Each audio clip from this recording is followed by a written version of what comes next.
দর্শক সকলকে শুভেচ্ছা। ইতিমধ্যে লক্ষ্য করুন আমরা কিন্তু আরও একটু সেল ভিডিও নিয়ে আপনাদের সামনে হাজির হয়েছে এবং এখন এখানে মোট 3টা নৌকা কিন্তু আছে এবং এখানে একটা হলো 10 ফিটের নৌকা এবং 2টা মূলত 8 ফিটের নৌকা।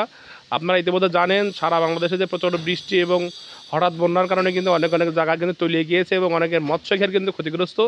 তো এর ভিতরেও কিন্তু আমাদের এই যে মৎস্যঘেরের যারা চাষাবাদ করেন, মাছ চাষ করেন, তারাই কিন্তু আমাদের কাছ থেকে মূলত এই নৌকাগুলো নিচ্ছেন।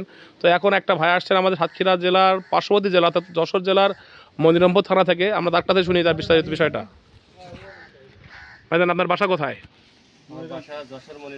যশোর মনিরামপুর কোন গ্রাম? পাঁচকাটিয়া। আচ্ছা আচ্ছা। তবে হঠাৎ করে এই যে কাঠের নৌকা বাদে মানে ফাইবারের নৌকা নেওয়ার কথা মনে হলো কেন? ফাইবারের নৌকাটা অনেক সাশ্রয়ী, প্লাস কাঠের নৌকাটা অনেক মেইনটেনেন্স খরচ বেশি, যার জন্য আমরা ফাইবারের নৌকাটা চয়েস করেছি। এটা দীর্ঘস্থায়ী কেমন মনে হয় আপনার? অনেক লং লাস্টিং বিষয়। আচ্ছা আচ্ছা। এই কি কাজে লাগাবেন মূলত ভাই? এই যে নিচে মাছের ঘেরের জন্য, আচ্ছা, আর একটা নিচে নিজের চলাচল চলাচল করার জন্য। আচ্ছা আচ্ছা।